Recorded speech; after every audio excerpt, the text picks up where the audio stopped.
होगा, हाल ही के अंदर शी जिनपिंग और मालदीव के मोइजो के बीच की बड़ी नजदीकियों ने आपको यह महसूस होने दिया था कि शायद भारत के दक्षिण में स्थित मालदीव को चीन के द्वारा अपनी तरह से भड़काकर भारत विरोध में खड़ा किया जा रहा है। क्या भारत कुछ ऐसा कभी नहीं कर सकता? क्या किया है भारत ने मालदीव्स पर जो हालत हमारे साथ अभी चीन ने किया, जो बर्ताव चीन ने हमारे साथ बरता, भारत ने भी बिल्कुल उसी अंदाज में इनको अपनी प्रतिक्रिया दी है। क्या किया है?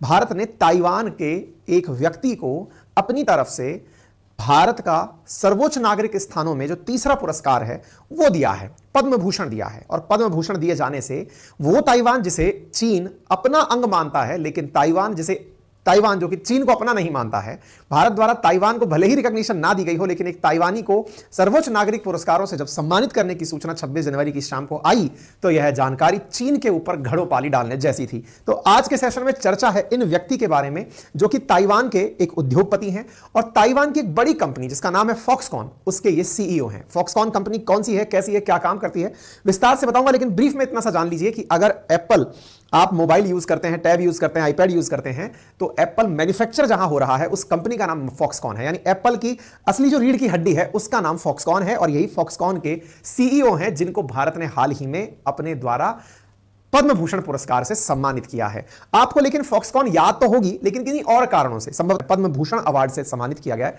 और पद्म भूषण अवार्ड पाकर के ये पहले विदेशी बन गए हैं जिन्हें पद्म भूषण अवार्ड से सम्मानित किया गया है। ठीक है ना? तो अब आपको इन दोनों के बीच की टसल थोड़ी सी जान लेनी चाहिए। ये और दोनों है कौन? एक तरफ चीन, एक तरफ ताइवान। हालांकि अब फिलहाल ये ताइवान की राष्ट्रपति नहीं है, नए राष्ट्रपति चुने जा चुके हैं, लेकिन फिर भी इन दोनों को आप फेशियल रिकॉग्निशन से अगर जान पाए तो चीन और ताइवान में असली लड़ाई इस बात की है कि ताइवान को चीन अपना मानता है, लेकिन ताइवान अपने आप को रिपब्लिक ऑफ चाइना के नाम से अलग देश मानता है। और इसके बारे में हमने कईयों बार सेशन किए हैं कि इन दोनों के बीच की आपसी मतलब स्ट्रगल क्या है। ठीक है ना? तो आप देख सकते हैं कि why Foxconn CEO Young Liu has been honoured with Padma Bhushan.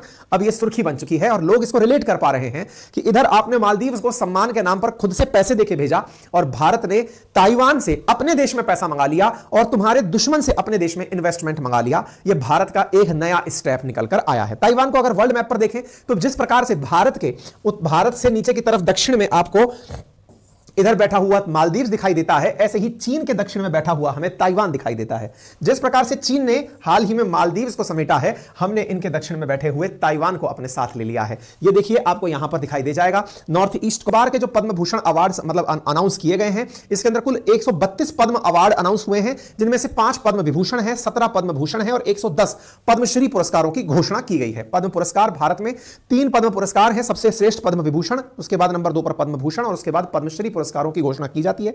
पद्म पुरस्कार में पद्म विभूषण असाधारण और विशिष्ट सेवा के लिए दिया जाता है, पद्म भूषण उच्च क्रम की विशिष्ट सेवा के लिए और पद्मश्री प्रतिष्ठित सेवा के लिए दिया जाने वाला पुरस्कार है। और इसका निर्णय प्रधानमंत्री के द्वारा एक जो कमेटी गठित की जाती है उसके द्वारा राष्ट्रपति के माध्यम से किया जाता है।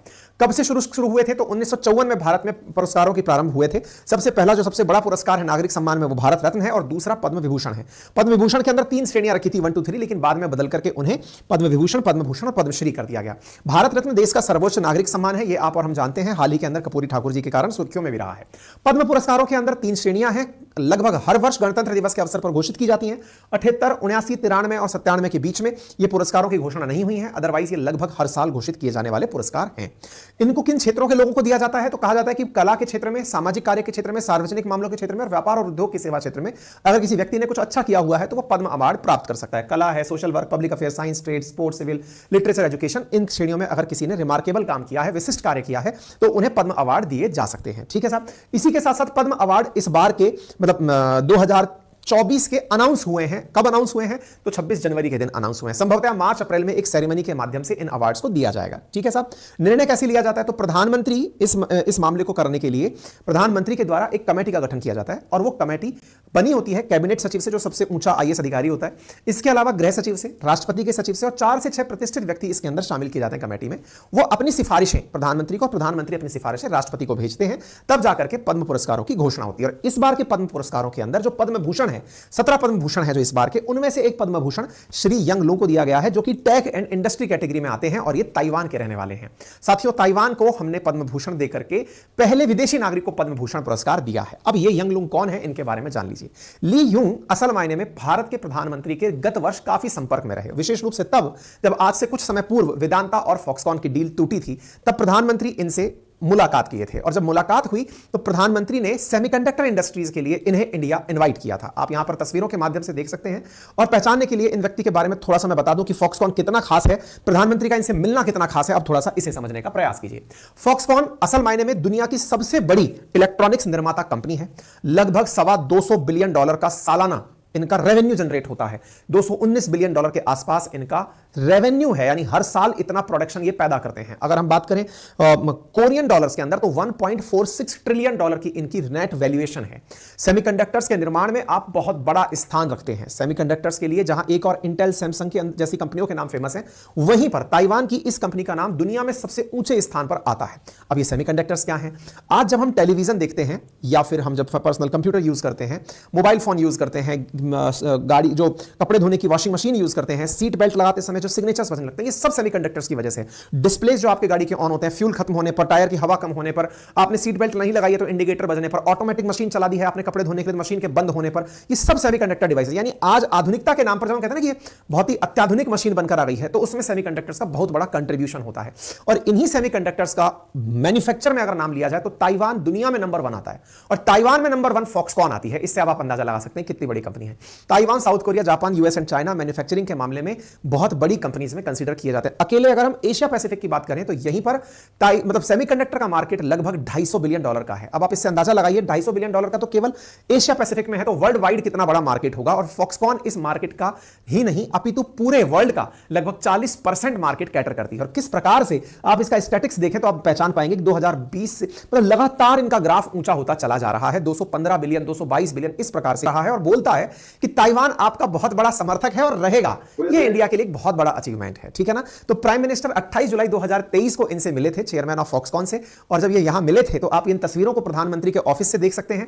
उस समय से ही चीन को लग गया था कि इंडिया ने बहुत बड़ा दांव खेल दिया है। इंडिया के इस दांव के चलते चीन को एक मिर्ची तो स्ट्रेटेजिकल लगी कि इंडिया ने ताइवान का समर्थन कर दिया है। और वहीं दूसरी ओर उन्हें इस बात का भी दुख हुआ कि चीन दूसरे देशों में निवेश करके उन्हें अपना बनाता है।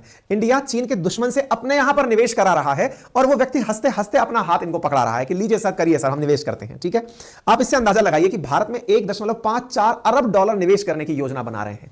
मतलब कि आप अंदाजा लगाइए $1.5 ट्रिलियन तक की इन्वेस्टमेंट प्लानिंग है कि इंडिया में की जाएगी। इनका मानना है कि आने वाले समय में इंडिया बहुत बड़ा मार्केट बनने वाला है। एप्पल इटसेल्फ फॉक्सकॉन में $1.5 बिलियन इंडिया में लगाने वाला है, ठीक है ना। एक और वीडियो देख सकते हैं कि ये पहले तमिलनाडु में आए थे और उसके बाद में फिर तमिलनाडु में आए। कहने का कुल मिलाने का मतलब ये है, इन्होंने तमिलनाडु के अंदर 1600 करोड़ का पहले इन्वेस्टमेंट किया, 40,000 लोगों को जॉब दी।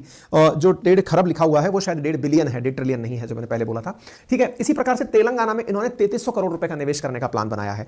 भारत ने बकायदा इनके लिए एक सेमीकंडक्टर्स के लिए सेमीकॉन इंडिया 2023 का कार्यक्रम का आयोजन किया था मोदी जी ने गांधीनगर में और इन्हें इनवाइट किया। तो कुल मिलाकर के फॉक्सकॉन इंडिया में आकर के बड़ा पैसे का इन्वेस्टमेंट, तेलंगाना में 3300 करोड़ रुपए का, साथ ही साथ तमिलनाडु के अंदर ऑलरेडी 1600 करोड़ रुपए का इन्वेस्टमेंट कर चुकी है और लंबा इन्वेस्टमेंट इनके द्वारा होगा क्योंकि एप्पल भी तमिलनाडु के अंदर काम कर रही है। तो अब इसके द्वारा, यंग लू के द्वारा इस तरह का काम किया जाना निश्चित ही चीन को तो अखरने वाला ही है, क्योंकि फॉक्सकॉन इंडिया है तो फिर एप्पल भी इंडिया है और इंडिया ओवरऑल अब सेमीकंडक्टर्स का एक्सपोर्टर बनेगा।